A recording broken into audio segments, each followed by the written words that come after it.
இந்த துறையில் இருக்க பல பேர் இன்றைக்கி ஜோசியத்தில் விற்பனர்களாக இருக்காங்க. இதில் யார் யாரெல்லாம் உங்களுக்கு நல்ல நண்பர்கள்? நிறைய பேர் இருக்காங்க. நீங்கள்லாம் அடிக்கடி சந்தித்து பேசிக்குவீங்களா? பல மீட்டிங்கு போவோம். பல மீட்டிங்கில் சந்திச்சுக்கிறோம். ஒருத்தருக்கு ஒருத்தர் சந்தித்து போவோம். அதில் ஐயா பெரியவங்க அரிகேசநல்லூர் மூத்த ஜோதிட கலைஞர். அவர் ரொம்ப நண்பர். அப்பாவுக்கு நண்பர், எனக்கு நண்பர் ஆகிட்டார். அப்பாவுக்கு பிறகு எனக்கும் நண்பர் ஆகிட்டார். நான் வாத்துக்கு போயிருக்கேன். உங்கள் அப்பா தான் அவருடைய ஜாதகத்தை பார்த்து அவர் வாழ்க்கையை மாற்றினார். அது இவர் சொல்லி தான் எனக்கே தெரியும். அப்பாக்கிட்ட இவர் பார்த்தேங்கிறதே இவர் டிவியில் சொன்னாருன்னு வேற ஒருத்தன் எனக்கு ஃபோன் பண்ணி சொன்னால் அப்புறம்தான் நான் அந்த நேரம் பார்க்கல. அப்புறம்தான் தெரிஞ்சுது இவங்க சொல்லியிருக்காங்கன்னு. அதை மாதிரி சீரியல்லையும் சொல்லியிருக்காங்களாம், டிவிலையும் சொல்லியிருக்காங்களாம், பேட்டிலையும் இதெல்லாம் மற்றவா சொல்லி தெரிஞ்சுட்டேன். ஆனால் நண்பர், குடும்ப நண்பர் அவர்.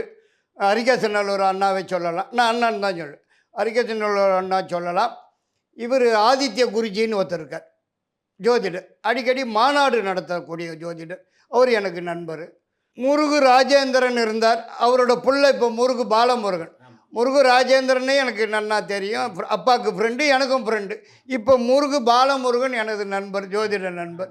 அவரோட மாநாட்டுக்கு என்னை அழைப்பார். நிறைய மாநாடு பண்ணியிருக்கார் அவர். முருகு ராஜேந்திரன் அந்த குரு பயிற்சி மாநாடு, தனி பயிற்சி மாநாடு அப்பாவை கூப்பிட்டார். அதுக்கப்புறம் என்னை கூப்பிட்டார். அவர் மாநாட்டுக்கும் நடந்துட்டுருக்கேன். இப்போ முருகு பாலமுருகன் மாநாட்டுக்கும் கலந்துட்டுருக்கோம். எல்லோரும் வருவாங்க. அதில் நானும் போய் கலந்துட்டுருக்கேன். அவரும் எனது நண்பர் தான். ஆதித்ய குருஜி, முருகு பாலமுருகன், இந்த இவர் அரிகேசநல்லூர் அண்ணா எல்லாருமே நண்பர்கள் தான். பேசிக்குவோம், அடிக்கடி பேசிக்குவோம், மீட்டிங்கில் சந்திச்சுக்குவோம் எல்லாருமே. இந்த மாதிரி